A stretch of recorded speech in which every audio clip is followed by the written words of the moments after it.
François? Right. So yeah, I'm François. I'm an engineer at Insimo. So this talk is going to be about how we implement our time-stepping scheme at Insimo. So I would like to say, like, first, it's geared for real-time applications. So there's some it's this time-stepping scheme has some yeah, it's geared towards only a single linearization per time step. This is what we're looking for to get real time to reach real time for applications. All right. So a little bit of background first.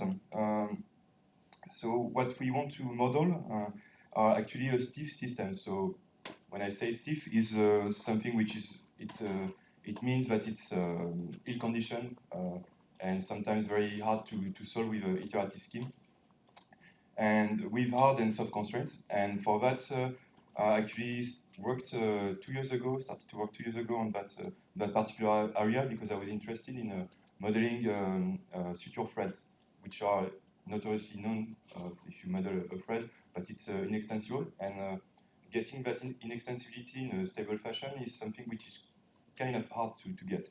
And for that, I used one of a paper which was actually published by the guys from Anatoscope initially, so Maxime, Mathieu, Benjamin Gilles, and François Faure.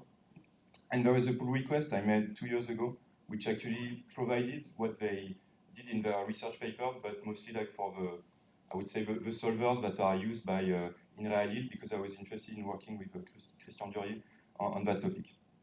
So yeah, a little bit about that. So one of the main outline or the main aspect of this paper is to model something which is called a geometric stiffness. So essentially, when you have a constraint or a force, you can have two different aspects that you want to model. It's like the variation of intensity of that force and the variation of direction. And usually, like what you have when you pose a constraint system is that you want to find the direction of the force is kind of imposed by the geometry and how you pose your problem. And what you want to find is the force intensity that actually matches the constraint problem you formulated. But typically for very stiff problems or and also for inextensibility, it's not sufficient to model that. You also need to actually take into account the variation of direction of the constraint force while maintaining the intensity constant. So this is a tensor, and this is what you get with a geometric stiffness. So this is also what is a little bit explained, like in that drawing. So yeah, that was basically that's what brings stability to this sort of constraint, is when you model the stiffness related to this nonlinearity. So I would like to introduce like a little bit what is currently in the component free motion animation loop, which I guess most of you guys are using, and essentially it's a bit to cover like the different computations that are being made, and I try to keep a kind of a color scheme which is compatible to like the components and the user interface. So what is in blue is usually mappings. What is in green is audio solvers, and then you have the constraints. So essentially, in order to assemble or to do a full time step, what you want to have is first accumulate what I mentioned before, which is the geometric stiffness. Which, in order to do that, you have to go through the mappings and knowing like the previous constraint force that you had in the former time step, accumulate that stiffness. Then you have a step which is usually done by the ODE components in SOFA, which essentially gives you the free motion of your object. So it solves a part of the equation which actually doesn't take into account the constraints which are going to be added later on.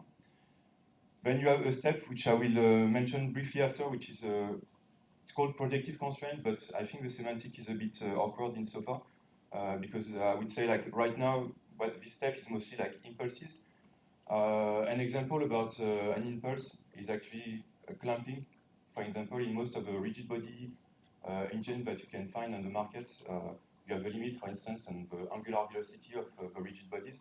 And typically that step of projection would occur there is to limit like the angular displacement of your objects, and then you propagate your solutions towards your map DOF, and then you put your constraint equations. So constraints most of the time for well, not most of the time, but usually people associate that to collision detection. So this is where you will get your constraint that come from the collision detection that will actually tell you cannot go into this direction so that your object doesn't interpenetrate. Then you have a step where basically you solve your constraint and where you get your final positions. And then, okay, so this is why it's, I said it's in free motion animation loop. You also have, for some reason, another impulse step which is done, which in my opinion is not super nice, but okay, that's something that is being done. And then, of course, you propagate your solution toward your map DOF. So when I say map DOFs, it means can mean your visual models and see like so that you can see like the end result of your time step. So we have some. I will go briefly in that slide, but we have some small adaptations on that scheme. At Insimo is basically it's what is written there. We apply projective impulses only on the free motion state vectors to remain compatible with the constraint formulation. So it's contrast with like this.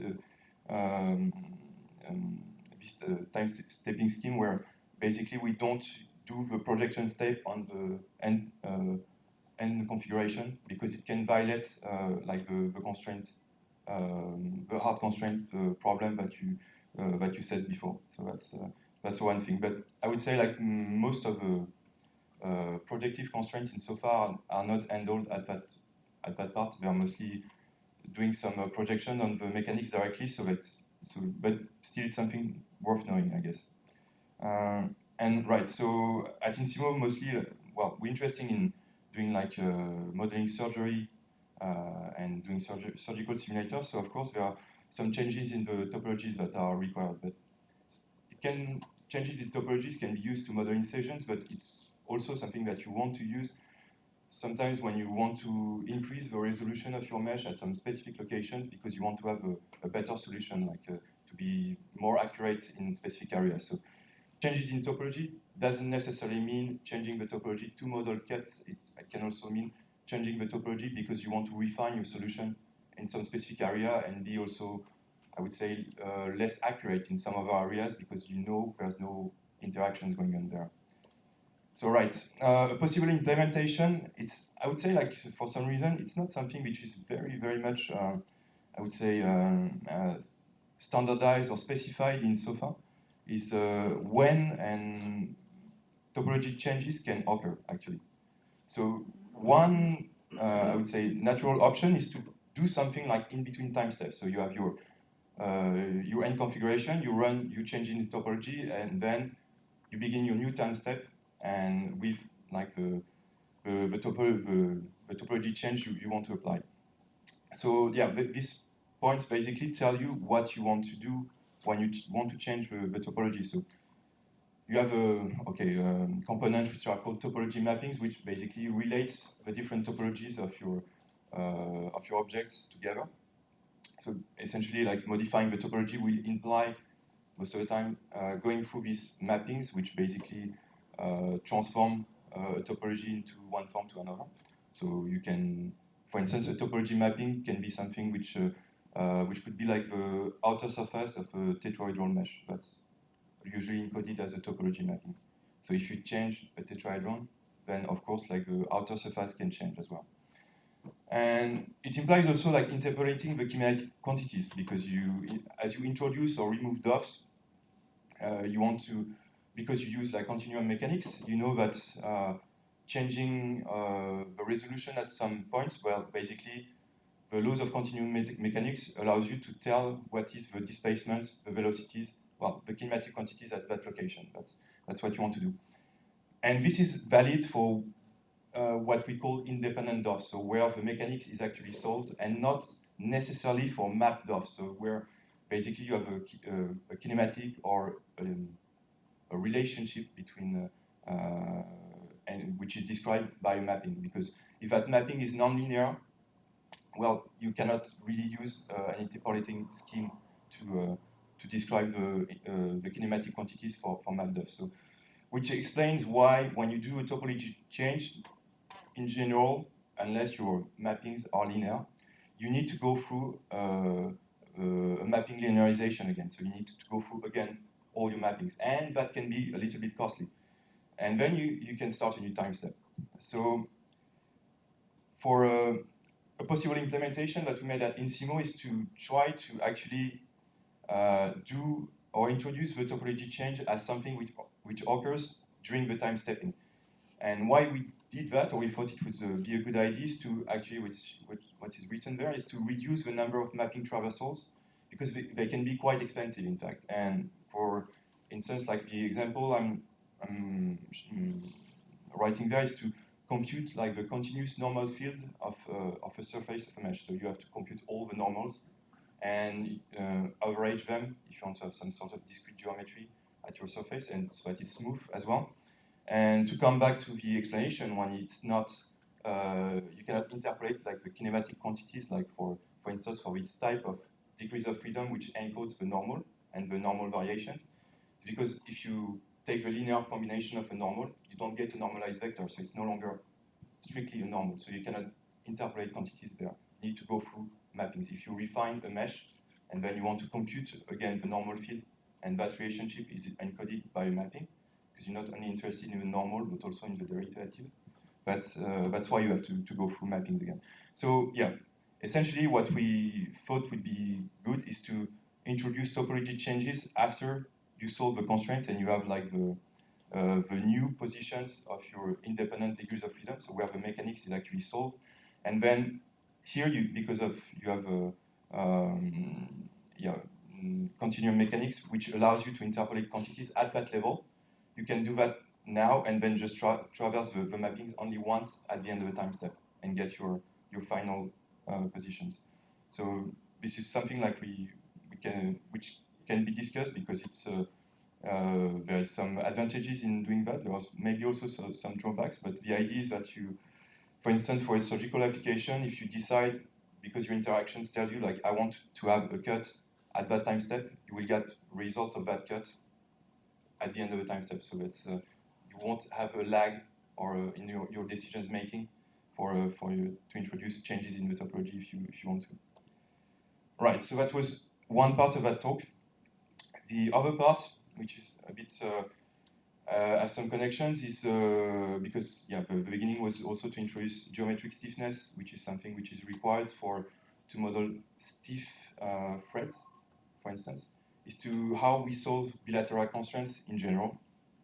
And as I mentioned, like we targeted like problems which are hard to solve because well, mostly they can be redundant because of the number of constraint equations. They can be ill-conditioned because, well, problems are very stiff. And most of the time you have to resort to direct solvers to get like accurate and stable solving. So the idea that which is what I would like to present to you is basically we use direct solving also for to solve the free motion. So we have access to a Cholesky factorization of our objects. So essentially, you have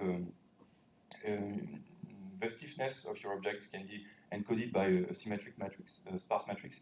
And in order to find an inverse, it's not technically an inverse, but more factorization, which allows you to find the solution of your problem, you go through a Cholesky factorization.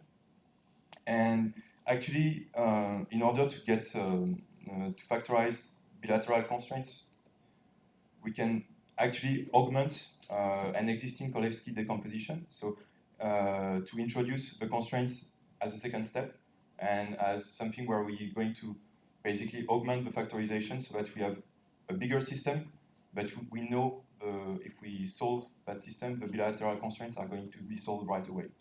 And this is going to be by definition. And why we do that, and I think I've got a few videos after that. So I don't know if it's going to be really visible there. So here it's, we're supposed to model like a thread, so something which is inextensible.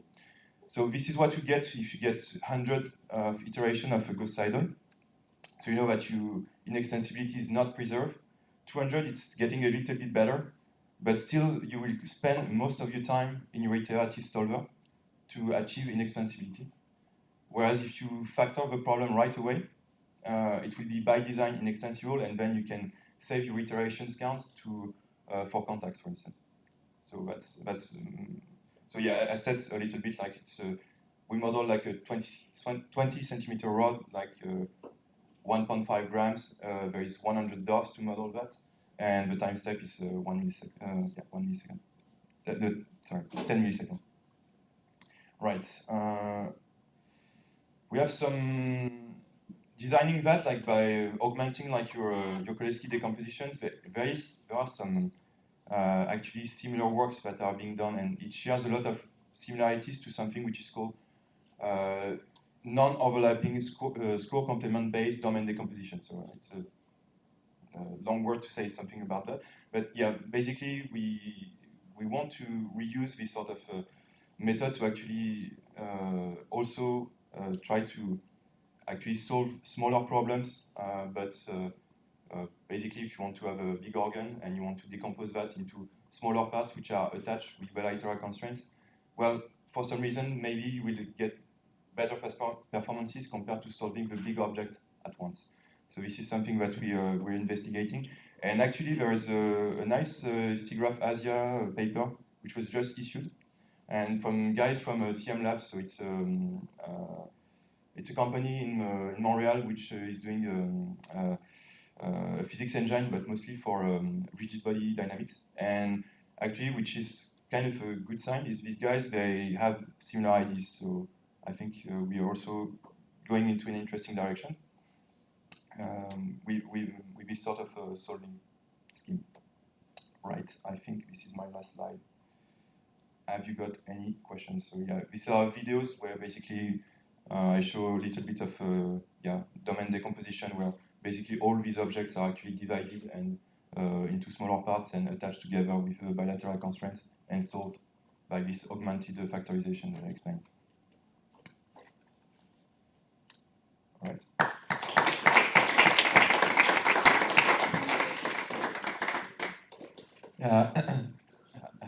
I was going to say it's coming down on everybody to get some back to the science presentation at the end of the day, but already one presentation. Yeah, thank you, François. It's just a simple question, but I'm not 100% sure if I understood correctly the slides. So I had the feeling that in the presentation of the algorithm, you did a post-stabilization both in position and velocity, or? Let me go back. Not really. It's not post-stabilization. I mean, it's an optional step that I tried, but I not outlined it here. You mean like in the constraint solve part? Well, tell me again, like. The post-stabilization, you have the position, the velocity, and the constraint step. You mean like in that block, which is called constraint solve? I said like it's kind of a function which basically you get the free position and gives you the end of time step position. But no, we solve the problem in basically in small displacement. So it's only displacement. So yeah, so it's okay. So you have multiple flavors of that in SOFA, but usually they all mean the same thing. It's just there is a factor of the time step between. If your right hand side is either expressed in something which is homogeneous to a small displacement, or if it is a small displacement divided by a time step. So it's really there's nothing fancy there. Yeah, but I know that there are some methods that do both actually.